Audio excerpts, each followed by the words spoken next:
Hello everyone यार आगते आमी शिकिसिलो क्लोज डाइजर कथा। क्लोज डाइज माने लुडु गुटी। लुडु गुटित एटार अपोजिट और एटार अपोजिट की थाके एटु आमी शिकिसिलो दुटा टिक्सर द्वारा दुटा थाकिले की करिब लागे एटा थाकिले की करिब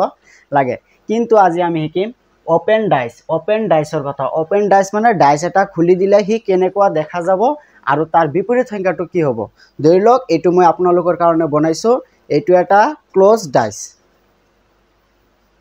एटु एटा की एटु एटा क्लोज डाइज। साक एटु एटा क्लोज डाइज। एटु जदि आमी ओपेन करि दिउ खुली दिउ तेनहले केनेकुवा देखा जाबो। एटु जदि आमी खुली दिउ एनेकुवा हबो हयने নহয়। एनेकुवा माने एटु লগত मिली গৈছে। साक एटु লগত पुराই मिली গৈছে जेनेबा एटु तेनहले की भाबिलु जे ओपेन डाइज एटा क्लोज डाइज एटा जेति आमी ओपेन करिम तेतिया एनेकुवा बा एनेकुवा बा एनेकुवा बा एनेकुवा बा एनेकुवा बा एनेकुवा जिकुनो एटा निसिना देखा जाबो। एतिया कथा हल क्लोज डाइजर कथा आमी शिकिसिलो जे अपोजिट टू केनेके ओलाय किन्तु ओपेन डाइजर टू केनेके हबो आमी আজি एटुर माध्यमते शिकिम। साওক एटु जेति आमी क्लोज करि दिउ धरिलो क्लोज करि दिलो तेनहले यात की আছে अपोजिट टू साওক। दुइर अपोजिट संख्याटो की 5। साওক एकर अपोजिट टू की एकर अपोजिट टू 6 आरो दुइर लगৰ कोनटो আছে 4 अपोजिट 5। साकसुन एटु जेतिया एटु भाबिलक दुइर अपोजिट 5 तेनहले एटु जदि आमी ओपन करि दिउ तेनहले की देखा पालो जे दुइर अपोजिट 5 यात आहि गइसे। किन्तु आको जेतिया क्लोज करिम तेतिया साकसुन जे जदि कप 3 লগত कोन আছে 2 3 লগত कोन আছে 2 एटु जेतिया ओपन करि दिम तेनहले साওক एकेलगे देखा जाबो। माने यार পৰা की बुझि पालो अपोजिट जिटु एटु केथियाও एकेलगे থাকিব নোৱাৰে। माने डाइसटु ओपन কৰাৰ পিছত अपोजिट संख्या दुटा एकेलगे থাকিব নোৱাৰে। अपोजिटटु এটা এৰি আৰু এটা হ'ব।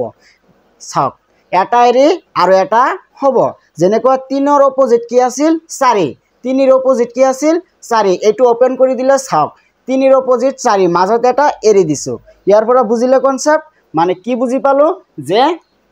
এটা এৰি আৰু এটা এৰি আৰু এটা এটু পিকচাৰটো চাওকচোন কেনেকৈ আছিল। 3 ৰ অপোজিট কি হ'ব তেনহলে 3 ৰ অপোজিট কি হ'ব এটা এৰি দিম 3 ৰ অপোজিট হ'ব 3 অপোজিট এটা এৰিলে 3 ৰ অপোজিট কি হ'ব 5 মাজত আমি 2 এৰি দিছো তেনহলে 2 ৰ অপোজিট কি হ'ব মাজত 5 এৰি দিছো 2 ৰ অপোজিট কি হ'ব 6 ঠিক তেনেকুৱা 4 ৰ অপোজিট কি হ'ব 4 ৰ অপোজিট এটা বাদ মাজত তেনহলে কি থাকিল 4 1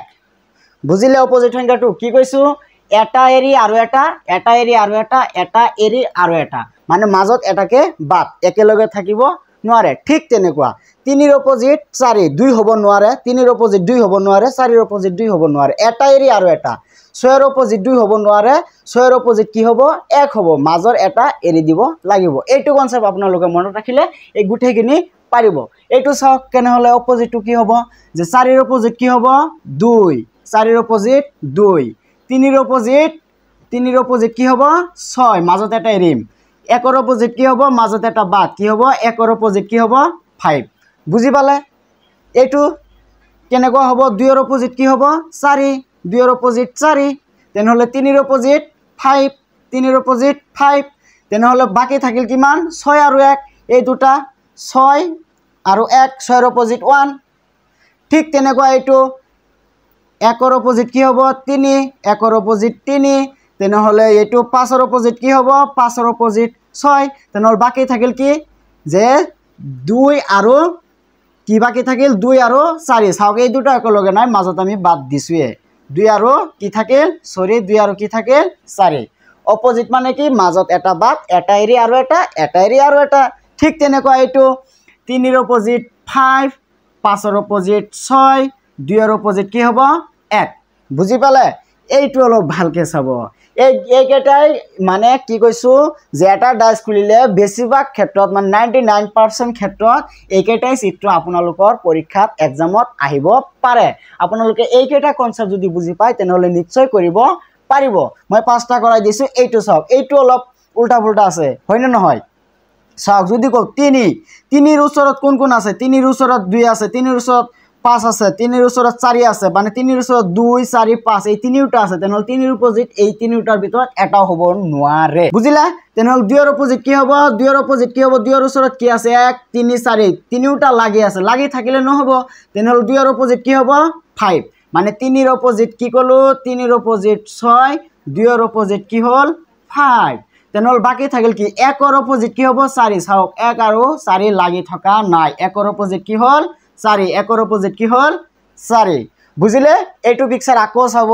যদি ধৰিলো 3 এর অপোজিট কি হ'ব চাওক 3 লগত কি লাগি আছে লাগি থাকিলে নহব ঠিক তেনেকুৱা 3 এর অপোজিট কি আছিল 6 6 কিন্তু 3 লগত লাগি থকা নাই এটা এৰি আৰু এটা তেনহলে এইটো চাওক 3 এৰ ওচৰত কি আছে 1 ও লাগি আছে 2 ও লাগি আছে 4 ও লাগি আছে 5 ও লাগি আছে লাগি থকা নাই কি 6 তেনহলে 3 এর অপোজিট 6 বুঝিলে ঠিক তেনেকুৱা ধৰি লওক 1 এৰ অপোজিট কি হ'ব 1 এৰ লগত কি লাগি আছে 2 আৰু 3 1 এর লগত লাগি আছে তেনহলে অপোজিট কি হ'ব 1 এর অপোজিট 4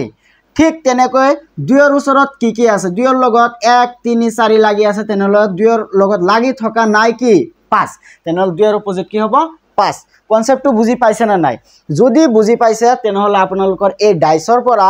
1 নম্বৰ যদি থাকে তেনহলে আপোনালোকে নিশ্চয় পাৰিব মই আশা কৰিছো আপোনালোকৰ এটাও ভুল নহয় আৰু মই কালি যেটো শিকিছিলো এটো কি শিকিছিলো ক্লোজ ডাইসৰ কথা শিকিছিলো হয়নে নাই এটো ধৰি লওক কি আছে 2 ইয়াত 4 আৰু এটা ধৰি লওক 6 একেটা নাম্বার আছিলে এইটো যদি অপোজিট কব দিয়া তেনহলে কি কৈছিলো যে অপোজিট মানে টোটাল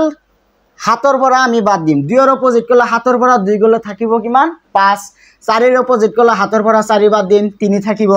6 এৰ অপোজিট কলে হাতৰ পৰা 6 বাদ দিম 1 থাকিব এইটো কনসেপ্ট আপোনালোকে আগৰ ভিডিওটোত পাব যদি আগৰ ভিডিওটো চোৱা নাই তেনহলে আগৰ ভিডিওটো চাব পিছত এইটো চাব এইটোৰ কনসেপ্ট কি আছিল এটা এৰিয়া আৰু এটা মাজত এটা বাদ দিম ঠিক এইটো নিচিনা আপোনালোকৰ কাৰণে মই ইমান কষ্ট কৰি এইটো বনাইছো আপোনালোকে বুজি পাবৰ কাৰণে ওপেন ডাইস মানে আমি ডাইস এটা খুলি দিলে কেনেকুৱা দেখা যাব এই 6টা কেসে বেছিভাগ ক্ষেত্ৰতে হয় নিশ্চয় বুজি পাইছে যদি বুজি পাইছে